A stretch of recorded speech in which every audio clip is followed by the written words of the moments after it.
बिस्मिल्लाहिर्रहमानिर्रहीम। Dear students, अस्सलाम वालेकुम। 9th class biology chapter number 1 introduction to biology. आज हम इंट्रोडक्शन टू बायोलॉजी का दूसरा लेक्चर स्टार्ट करेंगे। पहले लेक्चर में हम लोगों ने साइंस की डेफिनेशन, बायोलॉजी की डेफिनेशन और फिर हम लोगों ने देखा कि किस तरीके से बायोलॉजी जो है वो मुख्तलिफ डिवीजन और फिर वो मुख्तलिफ डिवीजन जो है वो किस तरह से मुख्तलिफ ब्रांचेस के अंदर तकसीम होती हैं। उनमें से कुछ ब्रांचेस हम लोगों ने पिछले लेक्चर के अंदर पढ़ी। आज हम लोग जो रिमेनिंग ब्रांचेस हैं बायोलॉजी की उनके बारे में डिस्कस करेंगे। तो चले चलते हैं हम लोग अपने लेक्चर की जानब। तो सबसे पहले है हमारे पास जो रिमेनिंग ब्रांचेस हैं उनमें से जेनेटिक्स। जेनेटिक्स को जेनेटिक्स भी पढ़ते हैं, ये आप लोगों की अपनी मर्जी है, जैसे मर्जी आप लोग इसको पढ़ लें। जेनेटिक्स क्या है? जेनेटिक्स है the study of the genes, the study of the genes and their role in inheritance. यानी जीन्स और विरासत में उनका किरदार क्या है उसको हम लोगों ने स्टडी कहां पे करना है? जेनेटिक्स के अंदर स्टडी करना है। अब विरासत क्या है हमें तो ये भी पता होना चाहिए, मतलब जीन्स को जब हम लोग स्टडी कर रहे हैं या जेनेटिक्स को जब हम लोग पढ़ रहे हैं तो हमें ये भी पता होना चाहिए कि जीन्स जो है या विरासत जो है वो क्या है। अब विरासत क्या है, इनहेरिटेंस क्या है? खुसूसियात जो होती हैं वो वालिदैन से फ्रॉम पेरेंट्स टू ऑफस्प्रिंग्स मुंतकिल। The transfer of the characteristics, transfer of the traits from parents to offspring। देखिए ना, वालिदैन से खुसूसियात हमारे बच्चों के अंदर मुंतकिल होती हैं। मिसाल के तौर पे अगर किसी के वालिदैन का रंग ब्राउन है या आप लोग कह लें बालों का रंग ब्राउन है तो वो बच्चे के बालों का रंग जो है वो ब्राउन होगा। तो इसी तरीके से मतलब वो ब्लैक या दूसरा जो है वो बालों का रंग या हमारे स्किन कलर या हमारी आंखों का कलर, ये हमें कहाँ से आता है? हमारे पेरेंट्स से आता है। तो वो जरूरी नहीं है कि हमारे जो मतलब बिल्कुल हमारे पेरेंट्स हैं उन्हीं की आंखों का रंग आए। हमारे जो वालिदैन के वालिदैन हैं उनकी आंखों का रंग भी हमारी या हमारे स्किन कलर जो है वो उनके जैसा भी हो सकता है। तो हमें ये स्टडी करना पड़ेगा कि हमारे रिलेशंस के अंदर या हमारे जो वालिदैन हैं उनमें से कहाँ पे जाके वो आंखों का कलर या स्किन का कलर जो है वो उन जैसा है। तो हम लोग फिर हमें आसानी से ये समझ आएगी कि हाँ ये जो ट्रेट्स थी वो वहाँ से आ रही थी, मेरे वालिदैन के अंदर इनका इजहार नहीं हुआ लेकिन मेरे अंदर इनका इजहार हो चुका है। तो ये ट्रेट्स जो हैं हम लोग इनको कहाँ पे स्टडी करते हैं? जेनेटिक्स के अंदर स्टडी करते हैं। उसके बाद जो दूसरी है वो है जी एम्ब्रियोलॉजी। अब एम्ब्रियो क्या होता है? सबसे पहले तो हमें ये पता होना चाहिए कि एम्ब्रियो क्या होता है। देखिए 8th क्लास के अंदर आप लोगों ने पढ़ा था कि मायोसिस के दौरान जो है वो गैमेट्स बनते हैं, यानी सेल्स बनते हैं जिनके अंदर क्रोमोसोम्स की तादाद आधी रह जाती है। अब जब वो आधी तादाद वाले क्रोमोसोम्स की आधी तादाद वाले दो गैमेट्स आपस में मिलते हैं, मेल एंड फीमेल गैमेट्स की फ्यूजन होती है तो वो जाइगोट बनता है। अब जब जाइगोट डिवाइड करना शुरू करता है तो वो क्या बन जाता है? एक अदद एम्ब्रियो बन जाता है। अब उस एम्ब्रियो से लेके एक मुकम्मल जानदार बनने तक का जो प्रोसेस है उसको हम लोग वहां पे स्टडी करते हैं, एम्ब्रियोलॉजी। इंसान इसी तरह से बनता है, जानवर इसी तरीके से बनते हैं, पौधे इसी तरीके, जितने भी जानदार हैं वो इसी प्रोसेस में से एम्ब्रियो से लेके आगे एक मुकम्मल जानदार बनता है। तो वो उस प्रोसेस को हम लोग कहां पे स्टडी करते हैं? एम्ब्रियोलॉजी के अंदर स्टडी करते हैं। तो study of organisms from embryo to a complete organism। यानी एक एम्ब्रियो से लेके एक मुकम्मल जानदार बनने तक का जो इल्म है उसको हम लोग कहां पे हासिल करते हैं? एम्ब्रियोलॉजी के अंदर हासिल करते हैं। उसके बाद नेक्स्ट है टैक्सोनॉमी।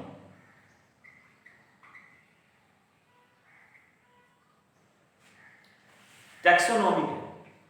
टैक्सोनॉमी की जो ब्रांच है ये किस चीज के साथ डील करती है? ये डील करती है जो हमारे जानदारों को हम लोग डिवाइड करते हैं इनटू ग्रुप्स एंड सब ग्रुप्स और फिर जानदारों को हम लोग साइंटिफिक नेम्स देते हैं। ये हम लोग पढ़ेंगे जाके तीसरे चैप्टर के अंदर आगे बायोलॉजी में। तो ये कहाँ पे किया जाता है? ये टैक्सोनॉमी के अंदर किया जाता है। तो ये ब्रांच डील करती है giving scientific names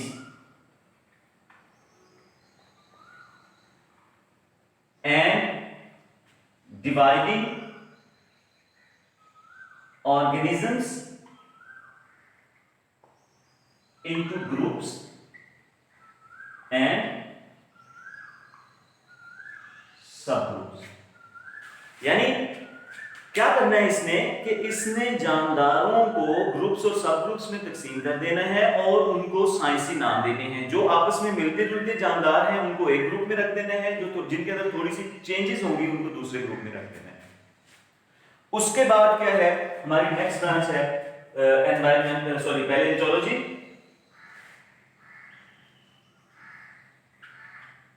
palaeontology palaeontology क्या है? पैलेंटोलॉजी है the study of the fossils. Palaeontology the study of the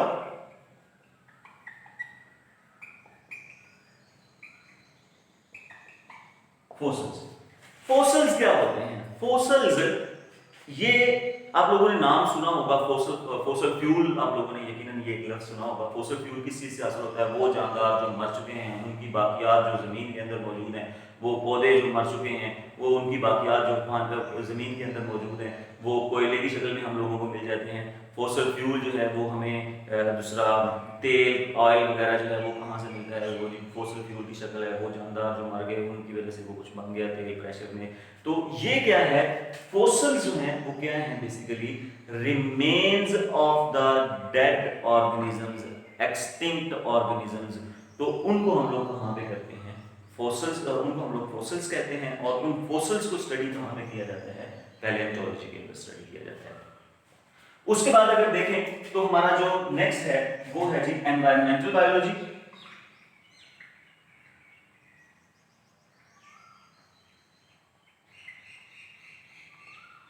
environment किसे कहते हैं? Environment as you people know, environment कहते हैं माहौल को। तो एनवायरमेंटल बायोलॉजी क्या होगी? ये बायोलॉजी की वो ब्रांच है जिसमें क्या होता है, जो ऑर्गेनिजम्स हैं उनको किस माहौल के अंदर रहते हैं, उनका अपने एनवायरनमेंट के साथ किस किस्म का रिलेशनशिप है, उसको हम लोग स्टडी करते हैं।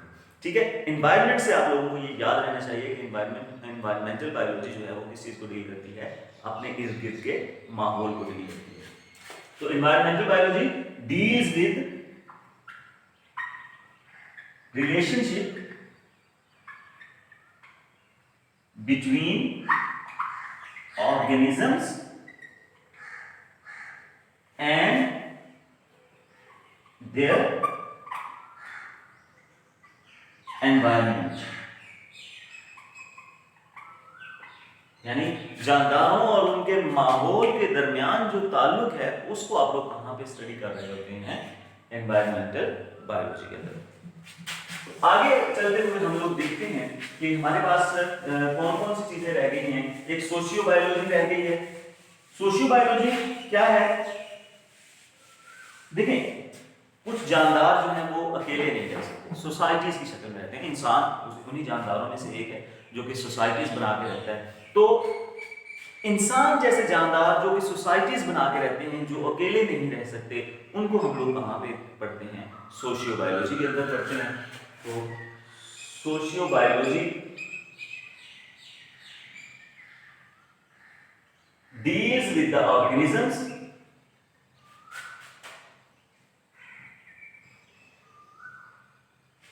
That live in societies. ऐसे ऑर्गेनिज्म से डील करते हैं जो कि सोसाइटीज बना के रहते हैं। सोसाइटीज क्या है? मुआशरे। मुआशरे क्या है? ऐसी जगह जहां पे एक दूसरे के साथ लोग लेन देन करते हैं, ताल्लुकात कायम करते हैं, ऐसी जगह को हम लोग क्या कहते हैं? सोसाइटी कहते हैं। और सोसाइटी हम लोग इंसान को एक सोशल एनिमल भी कहा जाता है। तो उसी वजह से हम लोग सोशल एनिमल हैं, क्योंकि हम लोग क्या करते हैं? सोसाइटीज बना के रहते हैं। उसके बाद है जी पैरासाइटोलॉजी। पैरासाइट का लफ्ज आप लोगों ने कहीं ना कहीं पे पिछली क्लासेस के अंदर सुना होगा। पैरासाइटोलॉजी क्या है? पैरासाइटोलॉजी है पैरासाइट्स की study, the study of the parasites.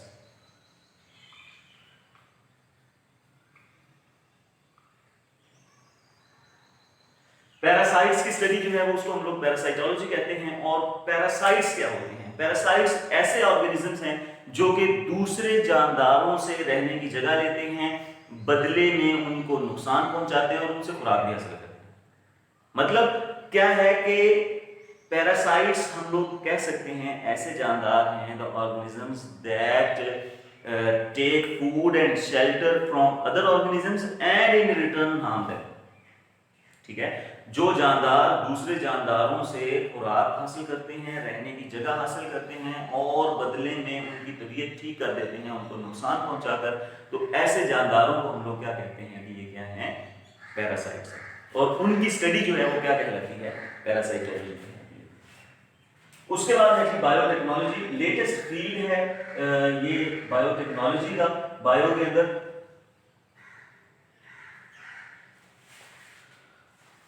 Biotechnology, इसमें आप लोगों ने 8th क्लास में भी इसकी डेफिनेशन पढ़ी हुई होगी कि बायोटेक्नोलॉजी क्या होती है कि use of micro organisms for the welfare of Mankind. इंसानियत की फलाह के लिए माइक्रो ऑर्गेनिजम्स को यूज करते हैं, कोई भी ऑर्गेनिजम्स यूज करते हैं आप लोग, तो उसको हम लोग कहां पे स्टडी कर रहे होते हैं, बायोटेक्नोलॉजी के अंदर स्टडी कर रहे होते हैं। उसके बाद इम्यूनोलॉजी है।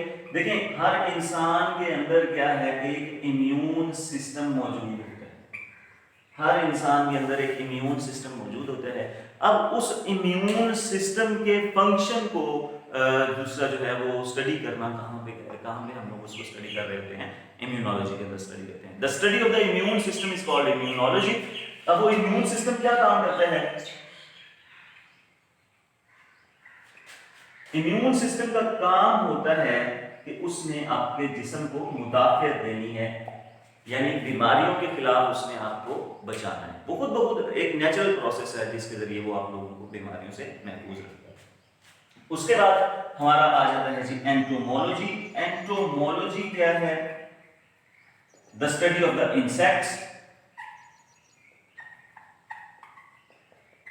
इंसेक्ट्स हशरात, देखें कीड़े मकोड़े, मक्खियां, ये सारे हशरात हैं, तो इनको स्टडी हम लोग कहाँ पे करते हैं, एंटोमोलॉजी के अंदर करते हैं। ये अच्छे कीड़े कौन से हैं, दोस्त कीड़े कौन से हैं, जो नुकसानदेह कीड़े कौन से हैं, उन सब कौन से पेस्ट्स हैं, कौन से फ्रेंड दूसरा जो है वो हैं ये आपके इंसेक्ट्स हैं, तो फ्रेंडली इंसेक्ट्स हैं, तो वो हम लोग कहाँ पे स्टडी कर रहे होते हैं, एंटोमोलॉजी में स्टडी कर रहे होते हैं।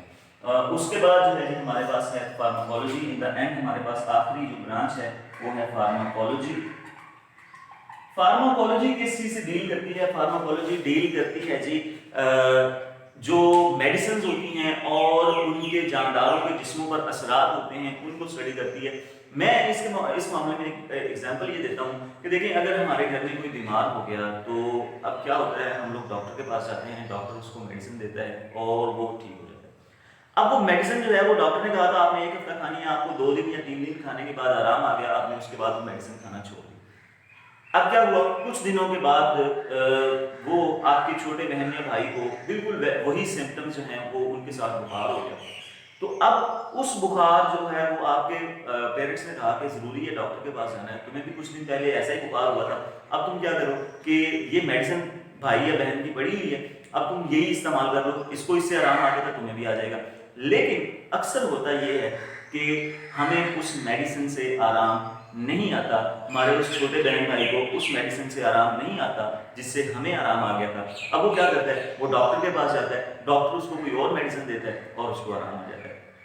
तो ये चीज जो है फार्माकोलॉजी के अंदर स्टडी की जाती है, the medicine, the study of the medicine and there effects on the bodies of the organisms, उसको हम लोग हमें स्टडी करते हैं, फार्माकोलॉजी के अंदर स्टडी करते हैं। The study of the medicine and their effects on the bodies of organisms। यानी जो मेडिसिन है उनका जानदारों के जिस्मों पर असरात क्या होते हैं, उसको हम लोग कहाँ पे स्टडी कर रहे होते हैं, उसको हम लोग स्टडी कर रहे होते हैं फार्माकोलॉजी के अंदर। तो हमारा आज का लेक्चर हम लोग, क्योंकि पहला लेक्चर हमारा ख़त्म हो चुका था, दूसरा लेक्चर हमने आज उसको वाइंड अप किया है। सारा प्रोसेस हमारा जो ब्रांचेस वाला था वो मुकम्मल हो चुका है। इंशाल्लाह अगले लेक्चर में हम लोग देखेंगे कि ये जो बायोलॉजी है ये आगे किस तरीके से डिफरेंट ब्रांचेस के साथ जाकर मिलती है, साइंस की दूसरी शाखों के साथ किस तरीके से मिलती है, और उसके बाद हम लोग आगे जो डिफरेंट फील्ड्स हैं उनको स्टडी करेंगे। आज के लिए बस इतना ही। वमा अलैया इल्लल बलाग। मुझे इजाज़त दीजिए। अल्लाह हाफ़िज़।